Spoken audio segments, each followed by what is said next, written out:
عليكم ورحمة الله وبركاته. أهلا بكم حبايبي في مطبخ مروة، يا رب يكونوا بخير وصحة جيدة. كلنا بنحب المكرونة وكل واحد ليه طريقة مختلفة. جربوا طريقته مش هتندموا عليها أبدا، وهتفتح النفس. طريقة لذيذة وأشهى وأجمل مكرونة هتعمليها. إيه رأيكم فيها؟ بسم الله ما شاء الله، هتعجبكم جدا. شايفين لون وطعم وريحة مميزة جدا حبايبي. واللي بيشوفني لاول مره ما ينسانيش في اللايكات، ووصلوا لي الفيديو ده لو عجبكم لاكبر عدد من اللايكات والاشتراك في القناه. يلا يا حبايبي نسمي الله ونصلي على رسول الله ونبدا مقاديرنا، وبعدها نقول طريقه الفيديو الجميل بتاع المكرونه الاسباجيتي والبطاطس المحمره المقرمشه. يلا يا حبايبي. بسم الله الرحمن الرحيم. معايا هنا نص كيلو من المكرونه الاسباجيتي، اي نوع انت حباه واي شركه انت حباها هاتيها. وهنا عندي التوابل بتاعتي: بابريكا، فلفل اسمر، كمون، كزبره، ومعلقه من الملح. وعندي بصله. وهنا الفلفل ده حراق وبارد، اللي انت عايزاه تستغنى عنه استغنى عنه. وهنا معلقه توم مهروس. يلا يا حبايبي نبدا طريقتنا ونقولها نعملها ازاي الطريقه الجميله دي. حاجه انا جبت هنا حله وحطيت فيها ميه. هسلق اول حاجه المكرونه، هنزل بمعلقه من الملح، وهنا معلقه من الزيت. الزيت ده ما بيخليهاش تلزق ولا تعجن، خلاها ايه جميله كده. وهنزل بالمكرونه علشان ايه اسلقها. انا عايزاها 3/4 سليق. المكرونه تتسلق هعمل الصلصه بتاع المكرونه.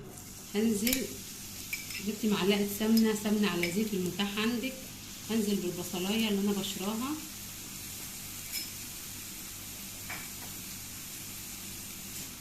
واخليها ايه تاخد لون، وبعدها هنزل بالثوم.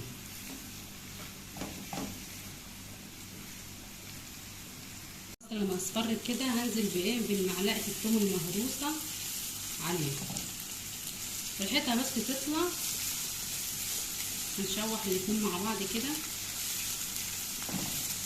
الطريقه دي هتعجبك جدا، طريقه المعتاده للمكرونه.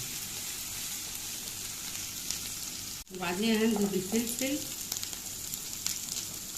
الفلفل ده حراق، عايزه تستغنى عنه خلاص، اللي بيحب الحاجه سبايسي يحط. وهقلب كل ده مع بعضه تشويح بس كده. ريحه التومه والبصله طلعت جميله. وبعدين هنزل بالتوابل.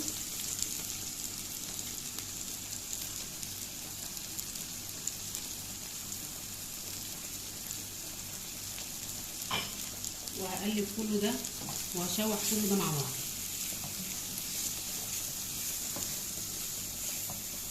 طريقه سهله وكلنا بنحب المكرونه ومن عشاق المكرونه. لو جربوا الطريقه دي هتبقى طريقتهم المختلفه. وبعدين هنزل بالطماطم اللي انا عصراها حوالي نص كيلو كده، وهسيبه كله ده يستبق مع بعضه. واحط معلقه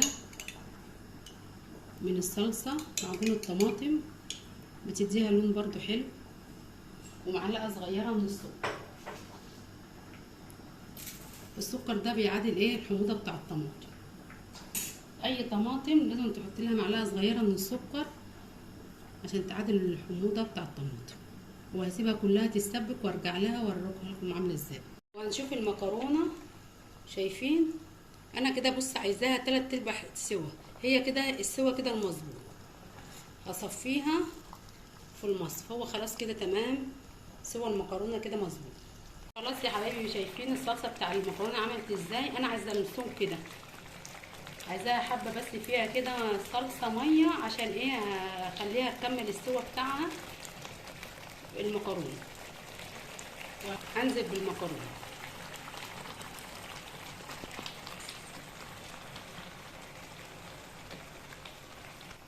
وهقلب الصلصه بالمكرونه كده، وهسيبها 5 دقايق. مش قادره اقول لكم على اللون قدامكم اهو، والريحه طالعه تحفه. الله عليها. ايه رايكم فيها؟ هسيبها بقى 10 دقايق بس كده، هتكمل 3 أو 5 دقايق، تاخد بس غلوتين. دي عايزه حبه بطاطس بقى، بسم الله ما شاء الله. احنا بنحب المكرونه جنب البطاطس. جبت طاسه وحطيت فيها زيت، وهنزل هنعمل جنبيها طاسه بطاطس كده جميله مقرمشه جنب المكرونه بتاعتنا دي.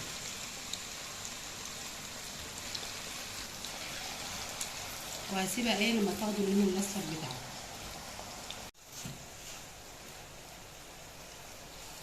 وخلاص كده يا حبايبي المكرونه بتاعتنا جهزت للتقديم. شايفين؟ بسم الله ما شاء الله. هي بالظبط كده 5 دقايق بالظبط وهتلاقيها ايه استوت معاكم جميله جدا. نشوف البطاطس بتاعتنا لسه هي خدت اللون الذهبي ده. لو عايزه تخليها لون يعني عايزاها لون تاني اغمق من كده خليها.